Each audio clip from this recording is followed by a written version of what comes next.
बच्चों class 7th की science की क्लास में आप सभी का एक बार फिर से स्वागत है बच्चों। और आज हम एक नया चैप्टर स्टार्ट करने जा रहे हैं, चैप्टर नंबर 3, पदार्थ की संरचना एवं प्रकृति। तो बच्चों इस चैप्टर में हम पढ़ेंगे जिन चीज़ों को उसके बारे में एक बार बात कर लेते हैं।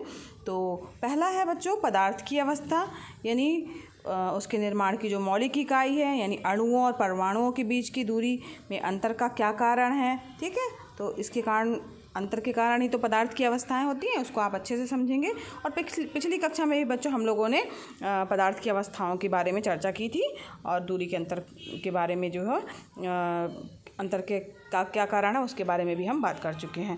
फिर इसके बाद बच्चों हम रसायन की भाषा, तत्वों के संकेत कि कौन कौन से रासायनिक तत्वों को किन किन संकेत के माध्यम से दर्शाया जाता है उसके बारे में भी हम जानेंगे इस चैप्टर में। साथ ही रासायनिक सूत्रों के बारे में जानेंगे, रासायनिक सूत्र से क्या लाभ है, अवयवी तत्वों एवं उनके अनुपात के बारे में भी चर्चा करेंगे बच्चों। फिर इसके बाद चर्चा करेंगे हम अम्ल, क्षार और उदासीन यौगिकों की अवधारणा के लिए।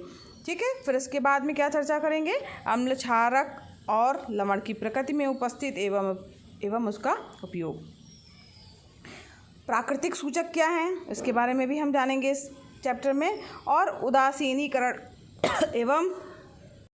एवं उसका दैनिक जीवन में उपयोग, ये भी हम इसी चैप्टर में पढ़ेंगे।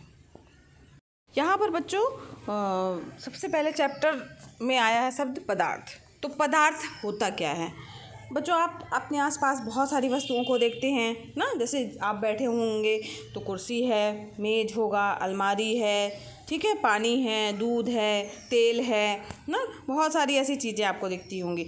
तो ये सब चीज़ें जो हैं वो किन्हीं ना किन्हीं चीज़ों से मिलकर के बनी हैं। ठीक है, जिन्हें क्या कहा जाएगा, पदार्थ कहा जाएगा। तो जैसे मेज है, कुर्सी है, ये सब लकड़ी से अगर बनी है या लोहा से बना है तो वो सब क्या है, पदार्थ है, जिन्हें क्या कहा जाता है, द्रव्य। तो इन वस्तुओं अगर ये वस्तु हैं तो हम इसको कैसे अनुभव कर पा रहे हैं, क्योंकि हमें वो आँख से दिखाई दे रही हैं, हम हाथ से छू सकते हैं इनको ना। और जैसे अगर मान लीजिए हम बात करते हैं पानी की, दूध की, तो ये सब क्या है, अब इसको ये भी तो एक तरीके से पदार्थ हैं। अब इनको हम जिस पात्र में रखते हैं वो उसी का रूप ढाल लेते हैं। और हमारे चारों ओर बच्चों हवा चल रही है, हम लेते हैं ना, ऑक्सीजन लेते हैं, सांस लेते हैं, ले रहे हैं ना। तो उसमें क्या क्या जब वायु चलती है तो पत्ते हिलते हैं। तो एक तरह से कहा जाए वायु भी क्या है, एक पदार्थ है। तो इससे क्या निष्कर्ष निकल के सामने आ रहा है बच्चों कि चाहे वो ठोस हो, नहीं, चाहे वो लोहा हो, चाहे वो जल हो, चाहे वो वायु हो, है ना। तो अगर हम इन चीज़ों को ले रहे हैं जो कि अलग अलग टाइप की हैं, तो इसमें एक निष्कर्ष निकल के आया कि ये वस्तुएं स्थान घेरती हैं और इनमें क्या होता है, भार होता है। तो इससे पदार्थ की एक परिभाषा हमें मिली कि पदार्थ वह है जो स्थान घेरता है, जिसमें भार होता है और जिसका ज्ञान हम अपनी इंद्रियों के द्वारा कर सकते हैं। तो पदार्थ कहलाता है, ठीक है, जिसको क्या कहा जाता है, द्रव्य। अब यहाँ पे है पदार्थ के निर्माण की मौलिक इकाई क्या, पदार्थ यानी किन चीज़ों से मिलकर के बना है। तो बच्चों कोई भी पदार्थ वो बहुत छोटे कणों से मिलकर के बने होते हैं, जिन्हें हम अपनी आँखों से नहीं देख पाते हैं। तो इन्हें क्या कहा जाता है, परमाणु या अणु कहा जाता है। तो परमाणु क्या चीज़ है बच्चों, परमाणु पदार्थ का वह सूक्ष्मतम कण है जो स्वतंत्र अवस्था में नहीं रह सकता है। ठीक है, तो पदार्थ क्या है, सूक्ष्मतम कण है जो स्वतंत्र अवस्था में नहीं रह सकता है। तो परमाणु जब स्वतंत्र नहीं रह सकता तो इसका मतलब है कि वो किसी संयोग करके रहेगा, जुड़ के रहेगा। तो अधिक परमाणु जो हैं वो संयोग करके परमाणुओं का समूह बनाते हैं, जिन्हें क्या कहा जाता है, अणु कहा जाता है। तो यहाँ आपको समझ में आ गया होगा कि पदार्थ के निर्माण की मौलिक इकाई अणु या परमाणु है। परमाणु सबसे सूक्ष्मतम है, उससे छोटा नहीं है कुछ, ठीक है, जो कि स्वतंत्र अवस्था में नहीं रह सकता है। तो वो आपस में जुड़ करके क्या बना लेते हैं, अणु, यानी परमाणुओं से जुड़ करके क्या बना हुआ है, अणु बना हुआ है। ठीक है, तो ये पता चल गया आपको कि अणु क्या चीज़ है, कि दो या दो से अधिक परमाणुओं का समूह होता है जो आपस में एक बंध द्वारा जुड़े होते हैं। यह बंध अणुओं के परमाणुओं में परस्पर आकर्षण बल के रूप में होता है। अणु को किसी पदार्थ के उस सूक्ष्मतम कण के रूप में हम परिभाषित कर सकते हैं जो स्वतंत्र रूप से अस्तित्व में रह सकता है। ठीक है। और जो उस पदार्थ के सभी गुणधर्म हैं ना, उसको जो है उसके गुण वही होंगे जो सभी पदार्थों जिन पदार्थों से मिलकर के बना हुआ है। तो एक ही तत्व के परमाणु अथवा भिन्न भिन्न तत्वों के परमाणु जो हैं वो परस्पर संयोग करके क्या बनाते हैं, अणु बनाते हैं। तो यानी कि एक ही तत्व के अणु भी परमाणु मिल सकते हैं आपस में, और एक ही अलग अलग तरीके के जो है वो भी परमाणु आपस में मिल करके अणु बनाते हैं। तो अणु को किसी पदार्थ का सूक्ष्मतम कण के रूप में हम जान सकते हैं, जो कि स्वतंत्र अवस्था में रह सकता है। और स्वतंत्र परमाणु, वैसे सूक्ष्मतम कण तो बच्चों परमाणु है, लेकिन वो स्वतंत्र अवस्था में नहीं रह सकता है, और अणु जो है वो क्या है, स्वतंत्र अवस्था में रह सकता है। ठीक है। तो यहाँ पर 2 पॉइंट आपको निकल के आ गए हैं कि अणु किसी पदार्थ की संरचना का सबसे छोटा कण है जो स्वतंत्र अवस्था में रह सकता है। ठीक है। किंतु अणु जो है वो किसी भी अभिक्रिया में भाग नहीं लेता है। ठीक। तो यानी कि अणु जो है वो रासायनिक अभिक्रिया में भाग नहीं लेगा। कौन भाग लेगा? वो परमाणु। तो परमाणु क्या चीज़ है बच्चों? परमाणु पदार्थ का सूक्ष्मतम कण है जो स्वतंत्र अवस्था में नहीं रह सकता है, परंतु रासायनिक अभिक्रिया में भाग लेता है। ठीक। तो अणु और परमाणु में आप अंतर समझ गए होंगे कि अणु क्या है, परमाणु क्या है। ठीक। और पदार्थ जो है वो अणु और परमाणुओं से मिलकर के बना होता है। अब हम बात करते हैं बच्चों पदार्थ की अवस्थाओं की, कि पदार्थ जो है वो कितनी अवस्थाओं में पाया जाता है। तो बच्चों 6th क्लास में हम लोगों ने पदार्थ की अवस्थाओं के बारे में बहुत अच्छे से पढ़ा था, और किस तरीके से वो आपस में एक दूसरे से जुड़े रहते हैं, और उनके बीच लगने वाला जो है अंतर आणविक बल जो होता है वो किसमें कितना होता है। तो पदार्थ की अवस्थाएं बताइए आप लोग, कितनी अवस्थाएं होती, पदार्थ कितनी अवस्थाओं में पाया जाता है? तो बच्चों पदार्थ जो है वो 3 अवस्थाओं में पाया जाता है। बिल्कुल सही आपने कहा, पदार्थ 3 अवस्थाओं में पाया जाता है। ठोस अवस्था हो सकती है, द्रव अवस्था हो सकती है, और गैस अवस्था हो सकती है। तीनों अवस्थाओं को एक दूसरे में परिवर्तित किया जा सकता है। ठीक है। तो ये अलग अलग जो है अवस्थाओं में पदार्थ पाया जाता है। अब वास्तव में ये सोचिए आप कि अलग अलग अवस्था में क्यों पाया जाता है? सब एक ही जैसा पदार्थ क्यों नहीं होता है? कुछ ठोस होंगे, कुछ द्रव होंगे, कुछ गैस होंगे, ऐसा क्यों होता है? एक ही जैसे रहना चाहिए।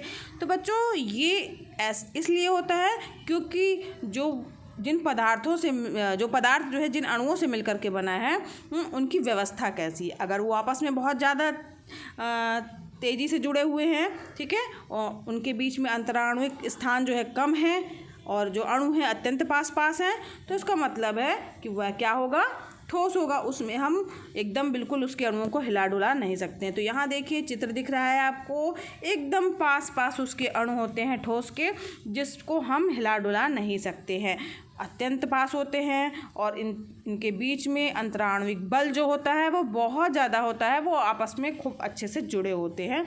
ठीक है। उनके बीच अंतराणुविक स्थान जो होता है वो बहुत कम होता है, बल बहुत ज़्यादा होता है, और अंतराणुविक स्थान जो होता है वो बहुत कम होता है। ऐसे पदार्थों को ठोस पदार्थ कहा जाएगा। अब हम बात करते हैं बच्चों द्रव की। तो द्रव किसे कहा जाएगा? तो द्रव बच्चों जो होंगे, जैसे यहाँ पे देखिए द्रव के कण हैं, दिख रहे हैं आपको? ठोस के कण एकदम पास पास थे, द्रव के कण थोड़ा दूर दूर दिख रहे हैं आपको, हाँ। तो द्रव के जो पदार्थ की द्रव अवस्था है उसमें कण जो होंगे या अणु जो होंगे वो ठोस की अपेक्षा जो है वो अधिक दूरी पर होते हैं, जिसके कारण उनके बीच क्या जो लग रहा है बल वो थोड़ा सा कमज़ोर होता है या कम होता है, और अंतराणविक स्थान जो रहता है यानी 2 अणुओं के बीच की दूरी जो रहती है वो ठोस की अपेक्षा अधिक रहती है। तो यहाँ पे आपको चित्र में भी देख के समझ में आ रहा होगा कि इनके अणुओं के बीच की दूरी जो है ठोस की तुलना में थोड़ा सा ज़्यादा है, और जो ज़्यादा दूरी है तो उसका मतलब है उनके बीच में अंतराणुविक जो बल लग रहा है वो थोड़ा क्या हो जाएगा, कम होगा, यानी उसके अणु जो हैं वो थोड़ा सा दूर दूर होंगे। तो इसलिए द्रव को बच्चों हम जिस बर्तन में ढालते हैं वो उसी बर्तन में उसका आकार ले लेता है, उसका आकार फिक्स नहीं होता है। फिर इसके बाद गैस की बात कर लेते हैं। तो यहाँ पर देखिए चित्र दिख रहा है आपको गैस के अणुओं का। यहाँ पर देखिए एक यहाँ है अणु, तो फिर यहाँ है, यहाँ है, यहाँ है, दूर दूर है। तो पदार्थ की गैसीय अवस्था में जो अणु होते हैं या उसके कण होते हैं वो बहुत दूर दूर होते हैं बच्चों। उनके बीच में जो अंतराण्विक स्थान होता है वो बहुत अधिक होता है और अंतराण्विक बल जो होता है वो बहुत कम होता है। इसलिए गैस के अणु कभी यहाँ चले जाते कभी वहाँ। तो आपने इसके लिए बच्चों आप जो अगरबत्ती वगैरह जलाते हैं ना तो उसको देखिएगा तो उसमें धीरे धीरे करके जो है वो जो उसका धुआं है पूरे वातावरण में फैल जाता है। इधर चले जाएंगे उसके अणु उधर चले जाएंगे। ऐसा नहीं है कि एक ही जहाँ से अगरबत्ती से निकल रहे हैं वैसे ही एक ही लाइन में चले, नहीं, उसके अणु दूर दूर होते हैं, वो अपना इधर से उधर टहलते रहते हैं। तो इस प्रकार से जो है ठोस द्रव गैस को आप लोगों ने अच्छे से समझ लिया बच्चों ना। कल हम बात करेंगे बच्चों, इसके पहले बच्चों हम ये भी जान लेते हैं पदार्थ की आणविक संरचना कैसे बनती है। तो पदार्थ के कणों की व्यवस्था में जो है उपरोक्त अंतर उनके अणुओं के बीच लगने वाले बल के कारण होती है। दो अणुओं के बीच लगने वाले इस विशेष बल को क्या कहा जाता है? अंतराण्विक बल कहा जाता है।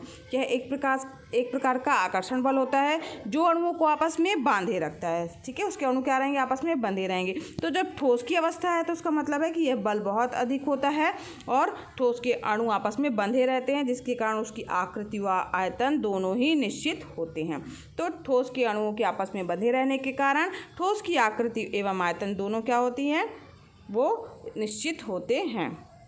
ठीक है, अब इसके बाद बात करते हैं द्रव की। तो द्रव पदार्थों में अणुओं के बीच की दूरी ठोस पदार्थों की तुलना में अधिक होती है।